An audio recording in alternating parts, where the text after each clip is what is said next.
안녕하세요. 트렌드 코리아 톡톡 진행을 맡은 구혜림입니다. 이번 첫 순서는요, 그 인물에 대해서 더 깊이 있게 알아가보는 시간이죠. 가까이톡 시간입니다. 자, 이번 시간은 정말 목소리부터 너무나도 멋지신 분인데요. 이 음악과 연기에 대한 열정으로 가득 찬 분입니다. 뮤지컬 배우 이종문님과 함께하는 시간 가져보도록 하겠습니다. 안녕하세요. 안녕하세요. 이종문입니다.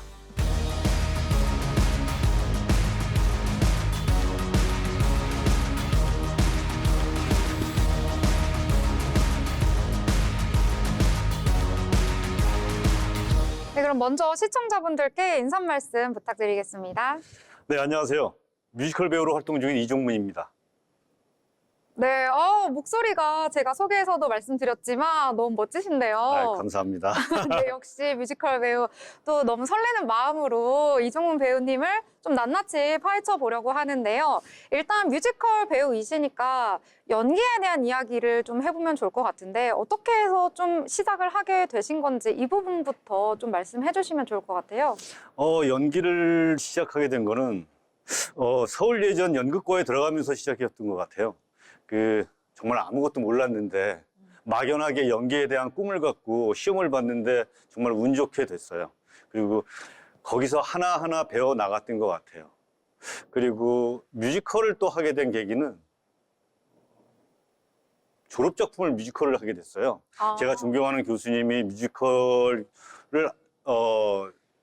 졸업작품으로 맡게 되셨는데 그 작품을 정말 저 교수님의 작품은 해야 된다라는 일념하에 그냥 참여하게 됐는데 그게 굉장히 인상적이었어요. 그리고 어렵긴 했지만 되게 재미나게 했던 기억에 그 이후로도 지금까지 계속 뮤지컬을 하고 있네요. 오, 아무래도 교수님께서 이 목소리가 좀 좋으시다 보니까 발탁을 한 게 아닌가 이런 생각이 좀 드는데요. 좀 궁금한 게 어떤 작품이었길래 그 뮤지컬의 매력에 빠지게 된 건지 궁금한데 그때 혹시 기억이 좀 나시나요? 어떤 학교 작품인지? 졸업 작품은 네. 피핀이라는 작품이에요. 우리나라에서도 한번 초연을 했었는데 초연 이후에는 다시 올라가지는 않더라고요. 어려운 작품이긴 했어요. 근데 그 작품에 쌀마님 대자라고 아빠 역할을 했었습니다. 그 이후에 졸업과 동시에 서울예술단에 입단하게 됐어요. 뭐 그때까지만 해도 뮤지컬에 대해서는 잘 몰랐죠. 그냥 잘할 수 있을 것이다 라는 생각에 막연하게 시험을 봤는데 또 정말 운 좋게 합격이 돼서 거기서부터 뮤지컬이라는 걸 시작을 하게 됐던 것 같아요. 뮤지컬이라는 게 정말 할 게 너무 많더라고요. 그래서 무용만 발레, 그리고 재즈 댄스, 현대무용, 탭 댄스, 한국 무용, 이런 것들을 늘 배워야 했어요. 아침마다 그 무용을 배우는 시간이 있어요. 그러니까는 거의 1년 동안은 내가 이걸 왜 해야 되나? 뭐 이런 생각조차도 안 들게 정신없는 한 해였던 것 같아요. 할 게 너무 많아서. 그리고 또 성악도 배워야 했고, 그런 시간이었던 것 같아요. 그리고 또 뮤지컬 그렇게 시작을 해서 30년 동안 지금까지 해왔는데 보통 뮤지컬이라는 게 작품을 한 작품이 올라가기 위해서는 한 2달에서 석 달가량 연습을 진행하거든요. 그리고 공연을 석 달, 그리고 지방 공연을 또 한 서너 달. 그러니까 합의 한 8, 9개월가량을 한 작품에 이제 시간을 보내게 되는 거예요. 그러니까 1년에 보통 한두 작품씩 그렇게 활동을 했으니까 정말 30년이 언제 갔나 싶게 그렇게 진행이 됐던 것 같아요. 네. 이렇게 들어보니까 한 30년을 이렇게 쭉 열정적으로 살아오시면서 여러 가지 작품 활동, 그다음에 에너지, 열정 모든 것을 다 쏟아부었던 시간이었다 이렇게 느껴지는 것 같습니다. 자, 그러면 30주년이 사실 엄청난 세월이잖아요. 이 30년 동안 활동을 하시면서 느꼈던 뭐 감정 아니면은 뭐 소회 이런 것들이 좀 있을까요? 많죠. 각 작품을 할 때마다 새로운 감정들이 생겼던 것 같고, 또 그 인물을 또 만들어내려면은 또 공부도 계속 해야 되고요. 제가 뮤지컬을 사실은 좀 더 깊이 한 걸음 내디딜 수 있었던 계기가 됐던 작품이 제가 출연했던 작품은 아니고 1996년도에 예술의 전당에서 레미제라블이 내한 공연이 있었어요. 오. 그 저희 근무했던 서울예술단이 그 예술의 전당에 있었거든요. 그러니까 퇴근하면서 우연치 않게 정말 관람을 하게 된 계기가 있었는데 그 작품을 보면서 펑펑 울면서 봤던 것 같아요. 무대 메커니즘부터 그리고 배우들의 역량 그리고 음향, 조명 이런 것들이 진짜 혼연일체가 돼서 관객들은 이게 이렇게 에너지로 몰려오는데 너무 감동스러웠어요. 그래서 이걸 내가 할 수 있을까? 내가 이거를 해낼 수 있을까? 이 뮤지컬이라는 걸.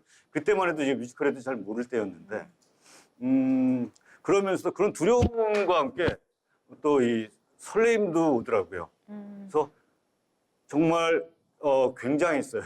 저한테 왔던 그 감정은. 그래서 뮤지컬에 대한 열정이 조금 더 있었던 것 같고 그 이후로 뭐 명성황후를 하면서 그리고 또 레베카를 하면서 데스노트를 하면서 또 여러 작품들을 접하면서 그 작품마다의 어떤 감정들은 뭐라 그럴까 늘 새롭게 했던 것 같아요. 아, 이게 딱 다 느껴지는 것 같아요. 그때 느끼셨던 그 감정이라고 해야 될까요? 뭔가 그 작품을 보면서 저도 좀 그런 거 느껴지거든요. 이렇게 되게 잘하고 싶고 좋아하는 일 할 때 긴장도 어느 정도 있는데 그 안에서 그 긴장과 텐션 속에서 뭔가 설렘이 느껴지고 그러면서도 잘하게 되는 그런 것들이 저도 좀 공감이 되는 것 같아서 시청자분들께서도 나도 그런 경험이 좀 있었나 하고 지금 좀 생각을 떠올려 보실 것 같은데요. 또 제가 이제 프로필 같은 것도 이렇게 찾아보다 보니까 여러 또 작품 하셨더라고요. 그리고 아까 말씀해 주셨다시피 30년 동안 활동하시면서 여러 뮤지컬 작품들을 좀 하셨는데 혹시 그 중에서 개인적으로 가장 좀 애정을 한다라고 하는 작품이 있을까요? 제가 명성황후를 하면서 그러니까 서울예술단에서 나와서 했던 두 번째 작품이 명성황후예요. 사실은 그 초연 작품을 95년도에 관람을 했었는데 그건 너무 재미가 없었어요. 무대도 너무 평면화되어 있었고 템포도 너무 느리고 그리고 98년도에 그러니까 명성황후 팀이 뉴욕 공연을 마치고 와서 서울 공연을 할 때였거든요. 그때도 예술의 전당에서 우연치 않게 보게 됐는데 완전히 다른 공연이더라고요. 템포감도 좋고 그리고 계속 몰아치는 게 제 가슴을 막 심장을 막 뛰게 만들더라고요. 그래서 이제 예술단에서 나와서 그 오디션을 봤죠. 그래서 참여하게 됐는데 명성황후는 1999년도부터 제가 2008년까지 했던 것 같아요. 앙상블부터 시작해서 그 명성황후를 시해하는 주추범 미우라 고로 역할까지 하면서 마지막에 그 악역인데 네. 그 미우라 역할이 저한테 너무 재밌는 역할이었어요. 어떤 그래서 점이 내 안에 이게 뭐 악마가 있나? 뭐 이런 생각도 좀 들 만큼 너무 재밌게 했던 기억이 있어요. 어떤 점이 좀 그렇게 재밌었던 건가요? 글쎄요. 늘 어렸을 때 제 이미지가 선하고 그런 좋은 이미지라는 얘기를 많이 듣고 그런 역할들을 많이 해왔었는데 그 역할은 사실 분장에서부터 저를 만들어줘요. 일본인처럼요? 네. 그리고 이미 저 정서 자체를 분장으로 각인을 시켜줘요. 그래서 그런지 소리 자체도 달라지고 움직임도 달라지고 무대 위에서 그래서 제 안에서 오는 어떤 카타르시스가 좀 다른 역할이랑은 다르게 저를 저렇게 만들었던 것 같아요. 약간 우리가 일상생활에 살면서는 이렇게 나쁜 짓을 하고 살 수가 없는데 내 안에 뭔가 숨겨져 있던 그런 것들을 이제 네네네. 어떤 합법적인 이 무대의 역할을 통해서 분출하는 그때 그 카타르시스. 그럴 수도 있을 것 같아요. 그거를 말씀하시는 것 같은 네네. 느낌인데요.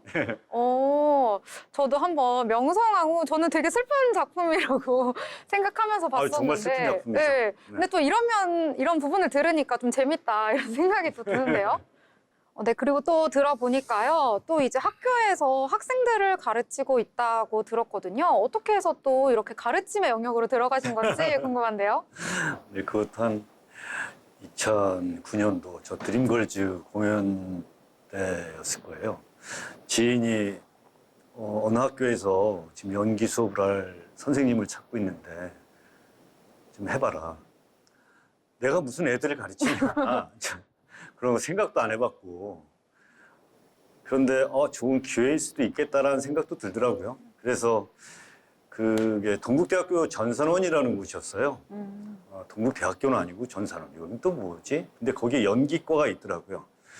그래서 갔는데 실기 수업이다 보니까 제가 그동안 뭐 경험했던 경험치로 충분히 애들에게 도움이 될 수는 있겠더라고요. 그래서 시작을 하게 됐어요. 그런데 교수님이 이 연기 수업 말고 연극 개론 수업을 좀 해달라. 그 맡았던 교수님이 갑자기 개인 사정으로 못하게 되셔서 저한테 맡겨주신 거예요. 아니 그건 이론 수업은 전 못한다. 그걸 제가 어떻게 하냐. 전 그냥 배운데. 그래도 막 극구에 거의 맡기다시피 해가지고 제가 맡았는데 그 오스카 G 브로케트? 뭐 그 작가가 쓴 연극 개론 책이 있어요. 두권. 그걸 사서 봤죠. 그래서 공부를 하면서 안 되겠다. 그래갖고 대본을 만들었어요. A4 용지 한 30장을 밤마다 썼죠. 그러니까 내용을 쓴 게 아니라 강의할 내용을. 강의에 대본을 만드신 거예요? 그렇죠. 그래갖고 그걸 만들어가지고 거의 한 30장을 들고서는 밤마다 한 일주일은 연습했던 것 같아요. 그리고서 굉장히 성공적으로 강의를 했어요. 한 학기를 그래서 너무 재밌게 그 두 클래스였는데 너무 재밌게 그 수업을 진행을 했고 심지어 그 수업을 지금 타 학교인 지금 백석예술대학교에 출강 중인데 이 학교에서도 그 수업을 갖고 있고요. 네, 그렇습니다. 그리고 애들을 아주 재밌게 지도하고 있습니다.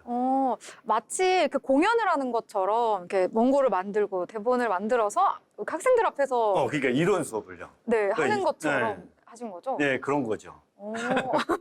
뭔가 그리고 발표를 하려는 뭐 분들이나 아니면 이렇게 대중들 앞에 서야 했을 때 이렇게 하면 괜찮겠다라는 좀 꿀팁인 것 같다는 생각이 좀 드는데요. 자, 그러면 또 이렇게 학생들을 가르치면서 또 느꼈던 점이 있으실 것 같은데 학생을 가르친다는 건 어떤 의미실까요? 학생들을 가르치면서 저도 많이 배우게 되는 것 같아요. 아이들이 부족한 거를 아이들이 알아가고 그리고 성장하는 모습을 보면서 뭐 물론 보람도 느끼지만 제가 배우는 더 많이 배우는 것 같아요. 제가 몰랐던 부분들 그리고 제가 생각은 있었는데 경험해 보지 못했던 부분들을 저 또한 아이들을 통해서 다시 한번 경험하고 그러면서 제가 연기하는데 그리고 노래를 하는데 더 많은 도움을 받고 있는 것 같아요. 아이들한테. 지금은 개인 레슨도 같이 하고 있거든요. 근데 개인 레슨을 하면서도 아이들한테 어떤 방향으로 갈 수 있도록 그 연기 지도나 보컬 지도를 하면서 그들의 이렇게 변화되는 모습 그리고 그들이 안 되는 게 왜 안 되는지 저 또한 저 스스로한테 다시 한번 되물으면서 그런 거를 연구하게 되고 공부하게 되고 그래서 저 또한도 계속 성장하고 있다라는 거를 아직까지도 느끼고 있는 것 같아요. 그러니까 학생들의 성장을 지켜보면서 거기서 그 아이들에게 필요한 건 무엇인지 어떤 걸 고쳐야 되는지 이런 거를 또 스스로에게 묻고 계속해서 배우면서 좀 끊임없이 스스로에게 자극을 준다 뭐 이런 말씀이신 것 네, 같은데요. 맞아요. 네, 그러면 또 이제 보니까 여러 가지 활동을 하셨는데 앞으로의 활동에 대해서도 또 이야기해 주시면 좋을 것 같은데요. 혹시 새로운 작품 계획이 또 있으신가요? 네네. 그 올 4월 달에 연습 들어가고 6월 달에 충무 아트센터 대극장에서 맨피스라는 뮤지컬이 들어갑니다. 2023년도에 아주 성황리에 마친 공연이거든요. 그래서 너무 잘 돼서 이번에 재연을 올라가게 됩니다. 똑같은 역할로 시몬스 국장 역할로 출연하게 됩니다. 여러분들 많은 성원과 사랑 부탁드립니다. 네. 성원과 사랑을 많이 이제 가져가서 드리고 싶은데 어떤 작품인지가 궁금할 것 같아요. 미국 이 1950년대 미국 남부는 인종차별이 굉장히 심했던 지역이었거든요. 근데 그 지역에서 흑인 음악을 백인 DJ가 백인들에게 알려주는, 널리 전파하는 그런 소재를 가지고 있고 그 사이에서 일어나는 여러 에피소드 그리고 갈등 그리고 사랑 이런 얘기들을 정말로 경쾌한 음악과 뭐라 그럴까 템포도 굉장히 빨라요. 그리고 와서 보셔야 돼요. 너무너무 재밌습니다. 그럼 이 정말. 장르가 어떤 거예요? 장르 일단 작곡가가 혹시 본조비라는 가수 아시나요? 아, 그룹 들어봤죠. 사운드. 네. 네네네. 그 본조비의 기타리스트가 작곡을 했어요. 오. 지금 이름은 생각은 안 나는데 어쨌든 음악도 너무 좋고 이 블루스, 재즈 그리고 락앤롤 여러 장르들이 다 들어있어요. 음악의 장르들은. 이 드라마의 장르는 뭐라고 그래야 될까? 러브 스토리? 오. 로맨스라고 해도 괜찮아요. 그럼 일단 러브스토리, 로맨스인데 안에 있는 음악들은 좀 경쾌하고 네. 좀 신나는 음악이라고 보면 될까요? 완전히요. 그럼 그런 걸 좀 좋아하시는 분들이 찾아주시면 더욱더 재밌게 즐길 수가 있겠군요. 네, 맞습니다. 네, 그러면 이 작품 언제 어디서 하는지 다시 한번 또 소개해 주시면 좋을 것 같아요. 네, 2024년도 6월 달에 충무 아트센터 대극장에서 여러분들을 기다릴 겁니다. 네. 많은 성원 부탁드립니다. 저 2025년인데. 25년입니다. 네. 네, 2025년. 네, 이제 충무 아트센터에서 한다고 하니까요. 많은 관심과 사랑 부탁드리겠습니다. 자, 그러면 또 이 작품에 대한 이야기 해주셨는데, 앞으로 또 작품 활동 말고 좀 길게 봤을 때 뮤지컬 배우로서의 인생이라고 할까요? 길이라고 할까요? 그 부분은 또 어떻게 또 생각을 하고 계시나요? 지금까지 살아왔던 패턴이나 그런 것들, 제 루틴들을 그대로 고수할 거고요. 또 영화나 드라마 쪽에도 생각을 많이 하고 있어서 제가 영화도 한 10편 찍었거든요. 그리고 드라마도 한 2편 정도 찍고 CF도 여러 편 찍고 그랬는데 카메라 쪽에도 관심이 좀 많이 있어서 맨피스가 끝나고 난 다음에는 그쪽으로 활동을 할 계획에 있습니다. 네. 네. 촬영 쪽으로 관심이 있으시다는 말씀이신가요? 네, 맞습니다. 앞으로 사진 작가 뭐 이런 쪽으로 아니요, 생각하시는 아니요, 거예요? 배우로요. 배우로요? 배우로 촬영을 감독 쪽 말씀하시는 거죠? 아니, 배우로요. 예? 출연이요. 출연이요? 아까 촬영, 배우로서의 활동을 기대하고 계신다. 죄송합니다. 제가 원래 말을 바로 알아듣는데 좀 느렸네요. 그러면 이제 마지막으로 시청자분들께 마지막 인사 말씀, 못다한 이야기가 있으시다면 한 말씀 부탁드리겠습니다. 네, 앞으로도 무대에서 계속 열심히 활동하는 배우가 되겠습니다. 많은 성원 부탁드립니다. 네, 이렇게 오늘 뮤지컬 배우 이종무님에 대해서 더욱더 깊이 있게 알아보는 시간 가져봤습니다. 이야기를 나눠보니까요, 이 작품에 대한 이야기를 할 때 가장 좀 눈빛이 빛나시고 많이 좀 신나하시는 것 같더라고요. 그만큼 애정이 가득하다라고 보시면 될 것 같습니다. 자, 올해 여름에 하는 뮤지컬 맨피스 많은 사랑 부탁드리고요. 뮤지컬 배우 이종무님도 많은 사랑과 성원 부탁드리겠습니다. 함께해 주신 이종무님 감사합니다.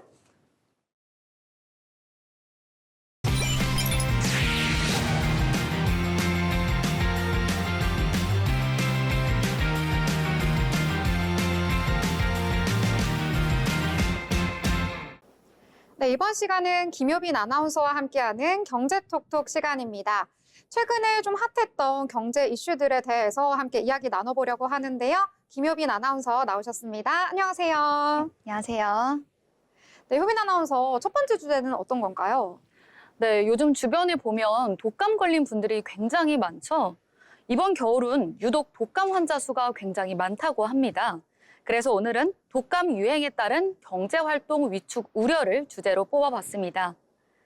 최근 독감 환자 수가 2016년 이후 8년 만에 최고 수준을 기록하고 있습니다. 질병관리청에 따르면 병원 외래 환자 중 독감 의심 환자 비율이 1000명당 60명 이상을 기록하며 그 심각성이 부각되고 있습니다.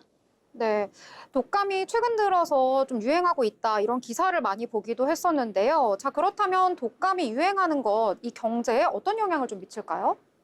네, 우선 기업 생산성 저하에 문제가 생깁니다. 직원들의 결근이 증가하면서 특히 제조업과 서비스업에서 업무 공백이 생기고 있는 건데요. 예를 들어 한 대형 제조업체의 경우 감염으로 인한 직원 결근으로 생산 라인 운영이 차질을 빚고 있는 상황입니다. 또 하나의 큰 문제는 소비 감소인데요. 독감 확산으로 외부 활동이 줄어들어 소매업과 외식업 매출이 감소하고 있습니다. 특히 대형 쇼핑몰과 외식업체에서는 매출이 전년 대비 20% 이상 감소한 곳도 있다고 합니다. 네, 그렇군요. 그렇다면 이런 상황에 대해서 좀 대응책이 필요할 것 같은데 어떤 대응책이 좀 마련되고 있을까요? 네, 정부가 여러 가지 대응책을 마련했는데요. 첫 번째로는 독감 예방 접종 확대와 백신 공급 강화, 그리고 공공장소 위생관리 강화에 애쓰고 있습니다. 특히 예방접종의 경우 무료 접종 대상을 확대하고 백신 접종 캠페인을 적극적으로 홍보하고 있습니다. 기업들도 재택근무를 장려하거나 유연근무제를 도입해 업무 공백을 최소화하려는 노력을 하고 있습니다. 네, 독감이 유행하면서 많은 분들이 좀 건강관리에 더욱더 유념을 해야 하지 않을까라는 생각이 드는데요. 시청자 여러분들께서도 감기 조심하시길 바라겠습니다. 자, 그러면 다음 넘어가도록 하겠습니다. 자, 이제 비트코인 이야기 한번 해보려고 하는데요. 어떤 내용 하시는 건가요? 네, 비트코인 가격 하락 전망이 최근에 화제가 되고 있습니다. 1월 초 대비 비트코인 가격이 5% 이상 하락했는데요. 전문가들은 추가 하락 가능성을 경고하고 있습니다. 현재 비트코인 가격은 약 9만 5천 달러 수준으로 내려앉았습니다. 네, 한때 오른다 하면서 비트코인 많이들 좀 매수를 하셨는데요. 최근 들어서 좀 하락장에 들어가지 않았나 이런 생각도 드는데 그럼 왜 이렇게 좀 하락을 하고 있는 걸까요? 네, 주요 원인은 크게 두 가지로 설명할 수 있는데요. 첫 번째로는 미국 국채 발행 증가로 시장 내 유동성이 줄어들면서 위험 자산인 비트코인의 투자 매력이 떨어진 것으로 보입니다. 두 번째로는 트럼플레이션 우려인데요. 도널드 트럼프 전 대통령의 재정 확대 정책 여파로 인플레이션이 우려되면서 금리 상승 가능성이 더욱 커지고 있습니다. 이에 따라 투자자들이 비트코인 같은 위험 자산에서 최대한 이탈하고 있는 상황입니다. 네, 뭐 국채도 그렇고요. 최근 들어서 트럼프와 관련해서도 그렇고요. 좀 비트코인 연일 좀 하락을 하고 있는 것 같다라는 생각이 듭니다. 자, 그러면 이렇게 비트코인 가격이 하락하는 것이 이 가상자산 시장에는 어떤 영향을 또 줄까요? 네, 이런 거는 이제 가상자산 시장의 변동성이 커지고 그리고 개인 투자자들의 손실 위험이 높아졌는데요. 또한 가상자산 관련 기업들의 매출 감소와 신생 프로젝트 투자 유치의 어려움이 예상됩니다.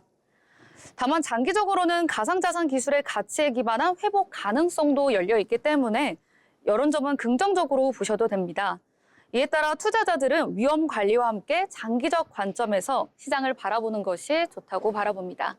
네, 뭐니 뭐니 해도 정석대로 따라가야겠죠. 위험 관리하면서 좀 장기적인 투자를 바라봐라. 이렇게 정리해 보도록 하겠습니다. 자, 이제 마지막 내용으로 넘어가 보도록 하겠습니다. 이 한국 경제 성장률 전망이 하향 조정됐다는 소식 전해졌는데요. 어떤 내용일까요? 네, 그렇습니다. 글로벌 주요 투자 은행들이 2024 한국 경제 성장률 전망치를 기존 2%에서 1% 초중반대로 하향 조정했습니다. 네, 좀 내려간 이 수치를 보니까요. 좀 개인적으로 속상한 마음이 드는데요. 자, 그러면 이렇게 하락 조정된 이유가 또 있을까요? 네, 총 3가지로 볼 수 있는데요. 첫 번째로는 수출 부진입니다. 반도체를 포함한 주력 산업의 수출 감소와 중국 시장 회복 지연이 큰 영향을 미쳤습니다. 특히 한국 경제에서 큰 비중을 차지하는 반도체 산업의 수출이 10% 이상 감소한 것으로 나타났습니다. 두 번째로는 내수 침체입니다. 고금리와 물가 상승으로 소비 심리가 위축되고 소매 판매와 서비스업 활동 지표도 둔화됐습니다. 마지막으로는 전 세계적인 경기 둔화입니다. 미국과 유럽 등 주요국 경제 둔화가 한국 같은 수출 중심 경제에 부정적인 영향을 미친 것으로 보입니다. 네, 원인을 3가지로 잘 정리를 해주셨는데요. 자, 그렇다면 이로 인해서 어떤 영향을 미칠지 또 대책은 어떤 것이 있는지 이 부분도 좀 설명해 주시죠. 네, 경제 성장률 하락은 기업 투자 감소로 이어져 고용시장 위축과 청년 실업률 상승 같은 문제를 일으킬 수 있습니다. 가계부담 증가로 소비 여력이 줄어드는 문제도 있는데요. 이에 대응하기 위해 정부는 수출 지원 정책과 내수 활성화를 위한 소비 대책을 준비 중입니다. 또한 한국은행은 금리 동결 가능성을 높이며 시장 안정에 초점을 맞추고 있습니다. 전문가들은 또한 새로운 산업 발굴과 중소기업 지원을 통해 경제 활력을 불어넣는 방안을 강조하고 있습니다. 네, 이렇게 3가지 경제와 관련된 내용들 함께 알아봤습니다. 정말 유익한 내용들이어서요. 시청자 여러분들께서도 꼭 기억해 주시면 좋을 것 같네요. 지금까지 알찬 소식 전해주신 김효빈 아나운서 감사합니다.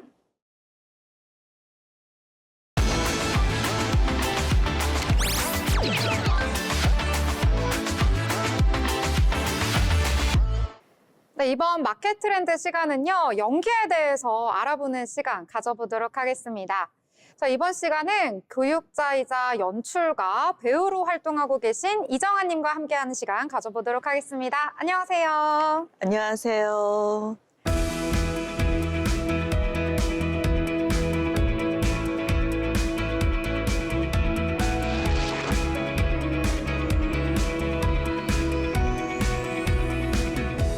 네, 먼저 시청자분들께 인사 말씀 부탁드리겠습니다.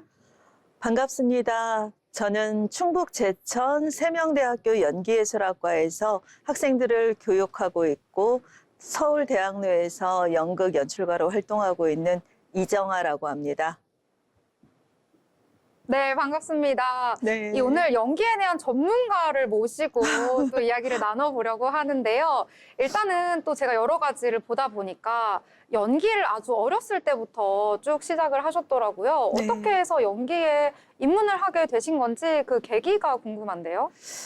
원래 처음에는 성악을 전공을 했고요. 아버지, 어머님이 도와주셔서 계속 레슨을 서울로 받으러 다녔어요. 근데 이제 중학교 3학년 때 우연히 대학로에서 연기하는 선생님들 공연을 보고 나는 저걸 해야 되겠다. 저걸 하면 너무 잘할 수 있겠다는 생각이 들어서 고등학교 때 이제 인천으로 이사를 와서 공부를 하면서 서울예대를 합격을 했고요. 서울예대를 다니면서 연기자의 길을 처음 시작하게 되었습니다. 그 연기에 빠지게 된 어떤 포인트가 뭘까요? 아무래도 이제 무대라는 공간이 가상의 공간인데 일상생활에서 할 수 없는 수많은 것들이 이루어지고 그것들이 이제 청소년이었던 저에게는 꿈과 희망을 좀 갖게 해줬고요. 또 힘들었던 일상을 이겨나갈 수 있는 원동력이 됐던 계기점이 됐던 것 같아요. 그리고 제일 중요했던 건 너무 멋진 의상과 조명과 무대에서 보여지는 혼신을 다하는 배우들의 역량이 저에게 이제 매력적으로 다가와서 저는 제 인생에서 굉장히 잘한 선택이 아니었나 싶습니다. 또 여러 가지 활동을 하고 계시니까 또 소개 말씀 해주시면 좋을 것 같아요. 지금 현재는 대학로에서 연출가 활동을 주로 하고 있고요. 극단 각인각색의 대표이자 또 상임 연출로 2000년 귀국해서 지금까지 활동하고 있습니다. 제 주 본업은 세명대학교 연기예술학과에서 학생들을 교육하는 것이지만 현장 일과 더불어서 함께 제가 아이들을 교육하는 것과 더불어서 연출가로서의 저의 역량과 가능성을 배우들과 함께 이루는 것이 저의 두 번째 업무이기도 합니다. 대표작 중에 우리 오만이 살아계실 적에 라는 작품이 있는데 초연부터 시작해서 오연까지 쭉 왔더라고요. 근데 사실 초연하고 이제 그치는 작품들도 많은데 이렇게 연속해서 좀 작품이 계속해서 올려진다는 건 좀 남다른 어떤 특별함이 있지 않을까 생각이 드는데 어떤 작품인지가 좀 궁금하더라고요. 우리 오만이 살아계실 적에는 제가 쓰고 배우들하고 이제 공동 창작으로 대본이 계속해서 업그레이드가 되면서 공연이 됐던 거고요. 모티브는 저희 할머니가 이북에 계셨던 그 할아버지 이야기를 조금 제가 재편집해서 이뤘던 거고, 실향민들에 대한 아픔과 이 분단의 이야기를 녹여내서 했던 작품입니다. 거의 초창기 작품이고요. 한 4회 정도 공연이 되다가 지금 현재는 제 가슴속에 있는 작품이고, 부족하지만 책으로 희곡집을 하나 만들어서 출판을 한 기억이 있고 애정하는 작품 중에 하나입니다. 이제 보니까 러시아로 또 유학을 가셨더라고요. 네. 근데 러시아를 좀 선택한 이유가 따로 있을까요? 서울예대 다닐 때 러시아에서 오셨던 맹동욱 교수님께서 수업을 해주셨는데 당시 이제 스타니슬랍스키 연기론에 대해서 저희가 직접적으로 교육을 받았었고, 제가 그동안 부족한 부분, 특히 이제 연기에 대해서 제 동기들이 워낙 출중한 친구들이 많았는데 저는 여전히 서툴고 여전히 부끄러워하는 모습들을 발견하게 됐어요. 그러던 저에게 이제 제 은사님이셨던 김효경 교수님께서 너는 공부에 좀 관심이 있으니 러시아로 가서 공부를 좀 해보면 어떻겠냐라고 조언을 해주셨고요. 러시아를 갔을 때는 사실 그 당시 러시아가 너무 불안한 사회적인 그런 시대였기 때문에 저 역시도 망설였는데 저를 많이 지지해 주시던 이제 어머니께서 여자고 혼자지만 공부를 하겠다는 너의 원함이 있으면 실천할 수 있을 거라는 어떤 용기를 주셔서 러시아를 가게 됐고요. 돌이켜 생각해 보면 러시아로 가서 공부한 것이 제가 이렇게 자가 발전할 수 있는 그런 디딤돌이 된 것 같아서 행복한 기억이 많습니다. 그래도 좀 러시아라는 국가에서 혼자서 공부하는 게 어려움이 좀 있었을 것 같은데 어떠셨을까요? 93년 제가 1월 달에 비행기를 타고 모스크바에 갔을 때 제일 어려웠던 건 그 당시에 이제 소비에트 연방공화국에서 모스크바 이제 자유민주주의를 받아들이는 시점이라서 경제적으로 우유를 사거나 고기를 사거나 할 때도 가게를 다른 곳으로 가서 사야 하는 어려움이 있었고요. 제가 러시아 생활을 하는 동안 강도도 만나보고 소매치기도 당하고 마피아가 길거리에서 총 쏘는 것도 목격하고 경찰서에 가서 진술하고 뭐 이런 안전적인 부분에 있어서 어려움이 제일 힘들었고요. 기뻤던 것은 모스크바 슈킨 대학을 다니면서 교수님들께 너무 많은 사랑을 받고 교육을 받음으로써 제가 러시아에 가게 된 계기점들을 달성하게 됐고, 러시아에서 공부하면서 친구들과 프랑스에서 공부하러 온 라셸과의 우정이 추후에도 프랑스에 가서 아비뇽 축제를 경험하게 되는 어떤 계기들이 돼서 다양한 네트워크를 형성하고 또 지금까지도 그 친구들과 더불어서 함께 일을 도모하고 있습니다. 그럼 그렇게 러시아에서 쭉 생활을 하시다가 한국에 들어오셔가지고 바로 좀 이렇게 아이들을 가르치는 이 일로 접어드신 건가요? 제가 러시아에서 실기 석사를 마치고 독일 베를린으로 가서 극단 살프리에서 배우 활동을 2년 정도 했었고요. 언어가 되지 않아서 오디션을 신체 오브제 하는 공연 극단이었는데 그 극단에서 활동이 어쩌면 제가 배우로서 역량을 발견할 수 있는 기회였던 것 같고, 그곳에서 저를 캐스팅했던 디트마 렌츠라는 연출가 선생님께서는 또 한국에 오셔서 작업도 하셨어요. 그래서 2년 동안 베를린 생활을 마치고 2000년에 이제 한국으로 귀국해서 배우로서 활동을 했고, 또 연출가로 극단 각인각색을 만들면서 극단을 키워나갔고, 2008년에 세명대학교에 부임해서 지금 후학들을 양성하고 있습니다. 그럼 연출가로서의 매력은 또 뭐라고 생각하시나요? 연출가로서의 매력은 이제 무대에서 배우들과 더불어서 소통할 수 있고, 선택을 할 수 있고, 조력자로서 어떤 결정 권한이 있는 직업군인 것 같아요. 그리고 가장 중요한 건 배우들과 더불어서 무대에서 공연을 만들어 나가고 무대 형상화를 하는 데 있어서 나를 성찰하고 또 작품을 풍요롭게 하는 데 있어서 가장 주체적인 입장에서 역할을 수행할 수 있는 매력 포인트가 있다고 생각합니다.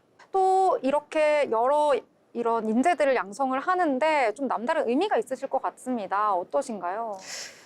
아이들을 양성하면서 가장 느끼는 건 그 아이들이 갖고 있는 노력, 그리고 계속해서 반복하면서 자신들을 바라보고 성찰하면서 인물을 창조해내는 것들이 아주 칭찬할 만한 일들이에요. 그 생물학적인 제 아들이 항상 저에게 하는 말이, 제가 학생들하고 통화할 때 아들, 딸 이러고 통화하면 제 아들이 엄마 아들은 나 하나인데 왜 이렇게 아들이 많아? 라고 해요. 근데 우스갯소리로 그러는데 사랑과 관심으로 아이들하고 새벽까지 작업하고 연극을 만들고 인물을 형상화하면서 진실된 역할을 창조해내는 즐거움을 겪고 있고요. 지금도 아이들하고 밤새 연극을 만드는 일이 체력이 되기 때문에 다 할 수 있는 일이라고 생각하고요. 그래서 내가 선생으로 그리고 아이들과 함께 연극 공연을 만드는 일은 제가 할 수 있는 만큼 부지런히 열심히 해보도록 하겠습니다. 연기를 좀 하고 싶어하는 학생들 많잖아요. 좀 입시를 준비하고 있거나 이런 학생들도 있는데 그런 학생들에게 좀 조언이라고 해야 될까요? 어떤 말씀을 좀 해주고 싶으신가요? 혹자가 연기는 가짜로 하는 게 아니야 라고 얘기하는데 저는 그 말이 살짝 속이 상해요. 왜냐하면 작가가 써놓은 대본 속의 인물은 배우가 분석하고 또 이것을 내 몸에 입혀서 형상화할 때 가장 진실되고 그리고 나다운 분석에 의해서 만들어지는 일인데, 이것은 배우들의 진심이 녹아 있는 거고 가장 정직한 눈으로 논리와 타당성을 가지고 하는 작업이거든요. 그래서 연기를 전공하고자 하는 모든 분들에게 당부드리고 싶은 일은 책을 좀 하나씩 읽어보시고 나를 바라보는 일, 그리고 타인과 대화하는 일, 이런 일들에 있어서 솔직하고 담담하게 하다 보면 조금씩 깊이가 생기고, 또 가장 중요한 건 매일매일 충실하게 그 시간들을 늘려보는 일이 중요할 것 같습니다. 오늘 이렇게 이야기 나눠보면서요, 연기라는 분야에 대해서 더욱더 깊이 있게 알아볼 수 있는 시간 가져봤습니다. 앞으로도 더 많은 활동 기대해 보도록 하겠습니다. 함께해 주신 이정아님 감사합니다.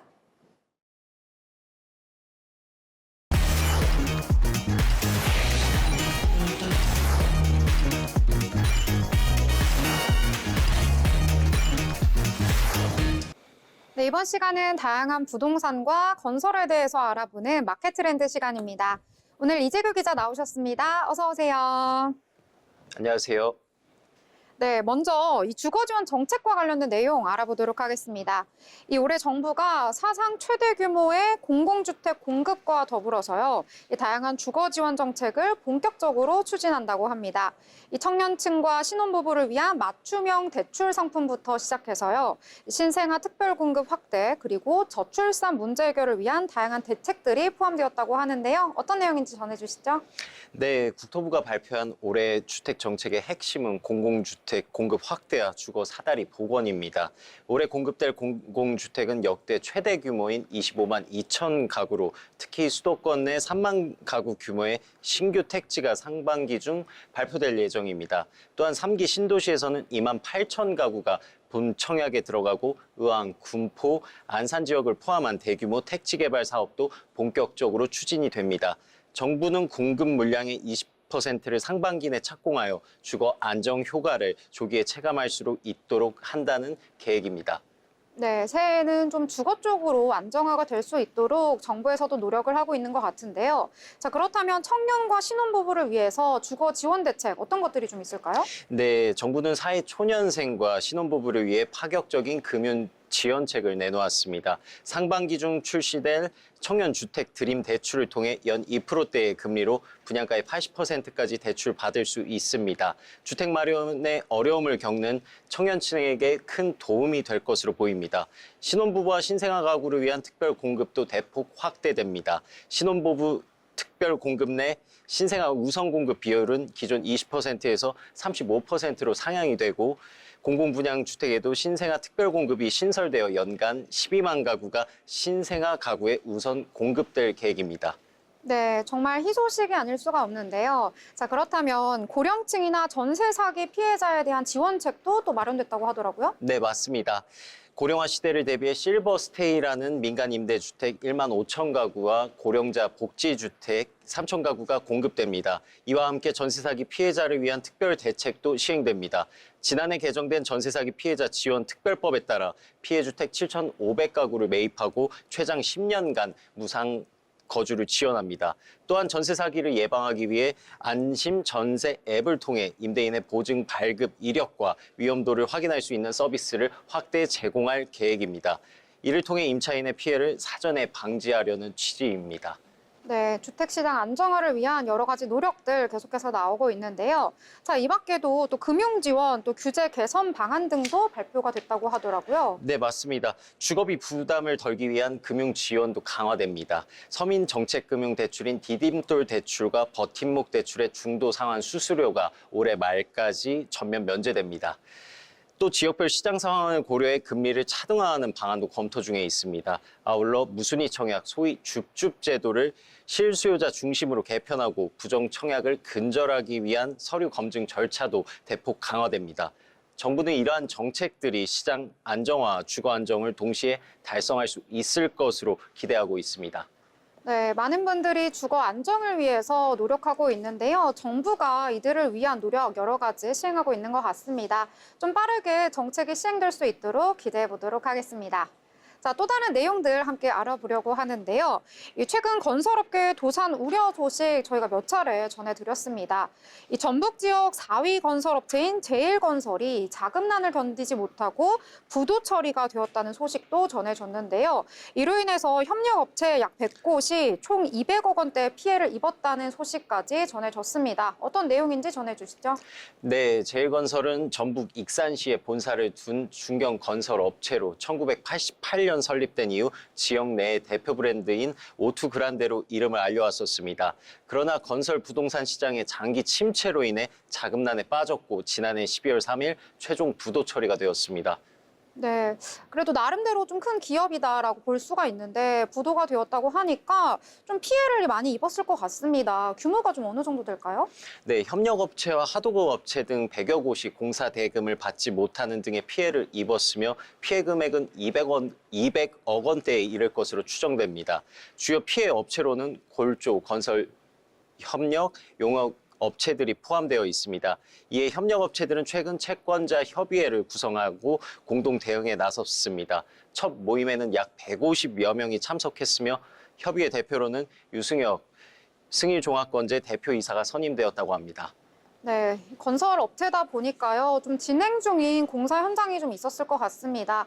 그러면 남아있는 잔여 공사는 어떻게 진행이 되는 걸까요? 네, 현재 제일건설의 주요 건설 현장은 공정률이 76%에서 84%로 보고되었으며 허그가 공사 재개 방안을 논의 중에 있습니다. 허그는 공정률 84%를 기록한 익산 남중동 오트그란데 현장을 대상으로 공사 재개를 검토 중에 있지만 제일건설이 잔여 공사를 이어갈 가능성은 좀 낮은 상태라고 합니다. 만약 제일건설이 자금을 확보하지 못하면 새로운 건설사를 선정해 공사를 승계해야 할 상황입니다. 그렇군요. 그렇다면 이 과정에서 좀 협력 업체들의 피해가 좀 추가로 발생하지 않을까라는 걱정도 드는데요. 이 부분은 어떻게 될까요? 네, 그렇습니다. 제일건설이 공사에서 손을 떼게 되면 새로운 건설사가 선정되더라도 협력업체 승계의 여부가 불확실합니다. 추가적으로 전북 익산에 있는 함여읍에 있는 현장의 경우 공사를 시행 중인 제일건설 자회사 에버종합건설도 자금난이 심각해서 이곳마저 부도 처리가 된다면 총 피해 금액은 300억 원대로 이를 것으로 또 보고 있습니다. 네, 이 전북 지역에서 좀 유망한 기업이기 때문에 부도로 인해서 이 지역 경제도 좀 힘들지 않을까 이런 생각도 듭니다. 이 내용은 또 어떨까요? 네, 맞습니다. 그 제일건설이 익산과 군산을 중심으로 진행 중인 오투 그란데 프로젝트들이 지역 주택 시장에서 차지하는 비중이 컸었기 때문에 이번 부도가 지역 경제에 미칠 여파는 상당할 것으로 보입니다. 특히 공사 중단으로 인해 입주 예정자들의 불안도 커지고 있는 상황에 있습니다. 네, 그렇다면 지금 입주를 앞두고 있는 분들이 많은 좀 불안감을 느끼고 있을 것 같습니다. 자, 그렇다면 정부나 금융권 어떻게 좀 대응을 하고 있을까요? 네, 허그는 이 피해를 최소화하기 위해서 공사비 최우선 지급 방침을 밝혔지만 공사 승계 과정에서 협력 업체들의 손실이 보전될지는 미지수라고 좀 밝혔습니다.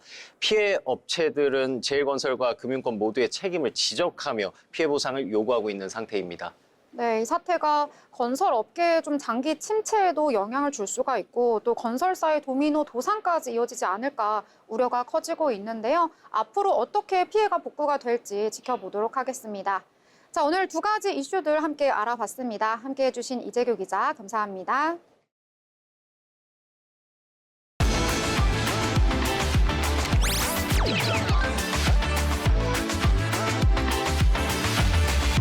네, 트렌드 코리아 톡톡 오늘 준비한 순서는 여기까지입니다.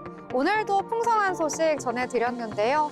자, 벌써 1월도 중반이 다 가고 있습니다. 남은 1월도요, 저희 방송과 함께 하시길 바라겠습니다. 시청해주신 여러분 고맙습니다.